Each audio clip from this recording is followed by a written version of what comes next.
Hi, നമ്മൾ ഇന്ന് cook ചെയ്യാൻ പോകുന്നത് നല്ല ടേസ്റ്റി ആയിട്ടുള്ളൊരു ഉള്ളിത്തീയലാണ് ഉണ്ടാക്കാൻ പോകുന്നത്. അപ്പോൾ വീഡിയോ ഉറപ്പായിട്ട് സ്കിപ്പ് ചെയ്യാതെ തന്നെ കാണണം, എങ്കിലേ കറക്റ്റ് റെസിപ്പി മനസ്സിലാകുകയുള്ളൂ. ഞാനിവിടെ അരക്കപ്പ് തേങ്ങ ചിരകിയതാണ് എടുത്തിരിക്കുന്നത്. അത് ഫ്രൈ പാനിലേക്ക് വെച്ച് നമുക്ക് ഗ്യാസ് ലോ ഫ്ലെയിമിൽ വെച്ചതിന് ശേഷം ഇതുപോലെ ഇളക്കി കൊടുക്കുക. ഏകദേശം ഒരു 7-8 ചെറിയ ഉള്ളി എടുത്തിട്ടുണ്ട്. 1/2 ടീസ്പൂണ് പെരുംജീരകം ചേർത്ത് കൊടുത്തിട്ടുണ്ട്. കുറച്ച് കറിവേപ്പിലയും കൂടി ചേർത്ത് കൊടുത്തതിന് ശേഷം ഇതുപോലെ ഗ്യാസ് ലോ ഫ്ലെയിമിൽ വെച്ചതിന് ശേഷം ഇതുപോലെ ഇളക്കി കൊടുക്കുക.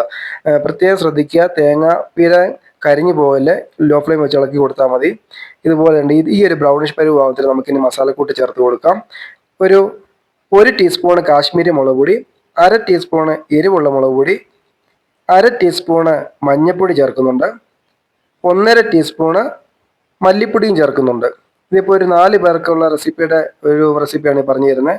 4 പേർക്ക് കഴിക്കാനുള്ളൊരു ഉള്ളിത്തീയലിൻ്റെ കാര്യം മാത്രമേ റെസിപ്പി പറയുന്നുള്ളൂ. അപ്പോൾ കൂടുതലായിട്ട് ആൾക്കാർക്ക് ഉണ്ടാക്കാൻ ഇപ്പം അതിനനുസരിച്ച് മസാലക്കൂട്ട് കൂടുതൽ ചേർത്ത് കൊടുക്കാവുന്നതാണ്. ഇതുപോലെ നമുക്ക് ഗ്യാസ് ലോ ഫ്ലെയിം വെച്ചതിന് ശേഷം ഇതുപോലെ ഇളക്കി കൊടുക്കുക. ഇളക്കി കൊടുത്തുകൊണ്ടിരുന്നാൽ മതി, കരിഞ്ഞു പോകത്തില്ല. പ്രത്യേകം ശ്രദ്ധിക്കണം, കരിഞ്ഞു പോകല്. കരിഞ്ഞു പോയി കഴിഞ്ഞാൽ കറിയുടെ ടേസ്റ്റ് മൊത്തത്തിൽ പ്രശ്നമാകും.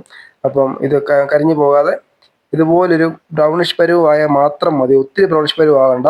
ഈ ഒരു പരുവത്തിൽ നിർത്തിക്കോണം. ഇത്രയും പരുവായാൽ മതി.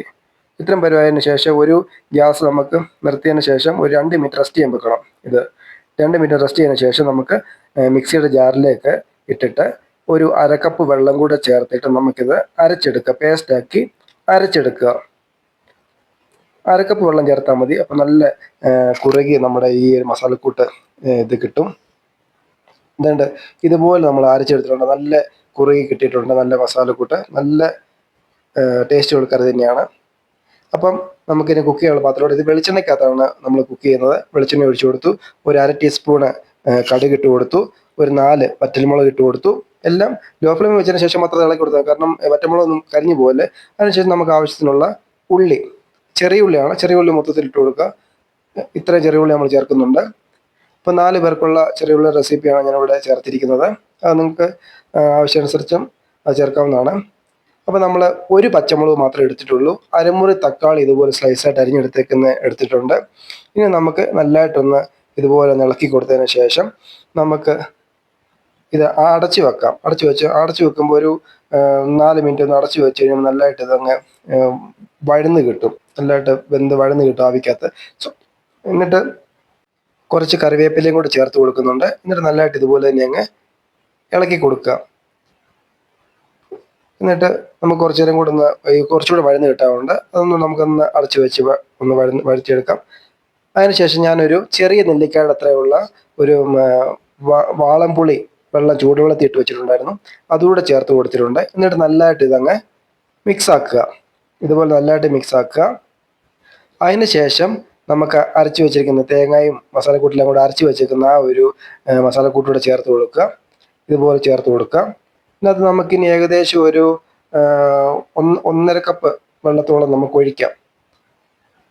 അത് ഈ മിക്സിയുടെ ജാറിനകത്ത് ബാക്കി ഇനിയും നമ്മൾ അരച്ച് വെച്ചേക്കുന്നതിൻ്റെ മസാലക്കൂട്ടുണ്ടല്ലോ, അപ്പം വേറെ പുറത്തുനിന്ന് വെള്ളം ഒഴിക്കാതെ ഈ മിക്സിയുടെ ജാറിനകത്തോട്ട് തന്നെ വെള്ളം ഒഴിച്ചാവുന്ന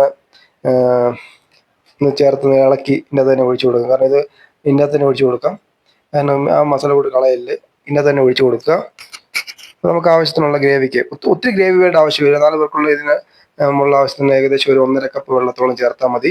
നമുക്കൊരു 1/2 ടീസ്പൂൺ ഉപ്പ് കൂടി ചേർത്ത് കൊടുക്കുന്നുണ്ട്. ഉപ്പ് ഇച്ചിരി വേണ്ടി വരും. നമ്മൾ ഇപ്പം തൽക്കാലം 1/2 ടീസ്പൂൺ ഉപ്പ് ചേർക്കുന്നുണ്ട്.